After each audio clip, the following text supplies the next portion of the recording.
வணக்கம் நம்ம நாங்கள் ஜான் ஜேடி. இவங்க 2 பேரும் பேசிக்கிட்டே இருக்கும்போது திடீர்னு பார்த்தீங்கன்னா, அந்த வயசானவங்க வந்து புடிச்சு தள்ளி விடுறாங்க. ஸோ எப்படிதான் வந்து அவங்களுக்கு அந்த மனசு வருதுன்னு தெரியல. அவங்க வந்து என்ன பிரச்சனை இருக்கட்டுமே, 2 பேருக்குள்ள என்ன பிரச்சனை இருக்கட்டும், என்ன ஒரு மனஸ்தாபம் இருக்கட்டும். ஆனா அதுக்குன்னு அவங்க வயசானவங்க அப்படின்னு கூட பார்க்காம அவங்க தள்ளி விடுறாங்க. ஸோ அந்த வீடியோ பார்த்தீங்கன்னா, இந்த தள்ளி விடுறாங்க இல்லையா? ஸோ எங்கேருந்து ஏதோ தள்ளி விடுறாங்க. அப்படி கீழ விழும்போது அவங்க எவ்வளோ தூரத்துக்கு வந்து ஊந்தான்னு கவனிச்சிங்களா? ஸோ அந்த அளவுக்கு வந்து தூரமா வந்து தள்ளி விட்டுருக்காங்கன்னா, அவங்க எந்த அளவுக்கு வந்து ஸ்பீடா தள்ளி விட்டுருப்பாங்க. ஸோ இவங்க அடிச்சது யாருன்னு பார்த்தீங்கன்னா, இவங்க வந்து அவங்களுடைய அம்மாவ தான் அடிச்சிருக்காங்க. ஸோ பொண்ணு வந்து தன்னுடைய அம்மா வந்து வெறும் பணத்துக்காகவும், சில பிரச்சனைக்காகவும் இந்த மாரி வந்து அடிச்சிருக்காங்க அப்படின்னு வந்து ஒரு நியூஸ் வந்து வந்திருக்கு.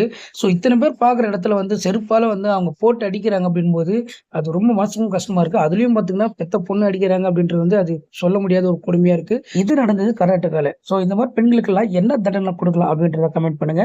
முடிஞ்சா என் சேனல ஃபாலோ பண்ணி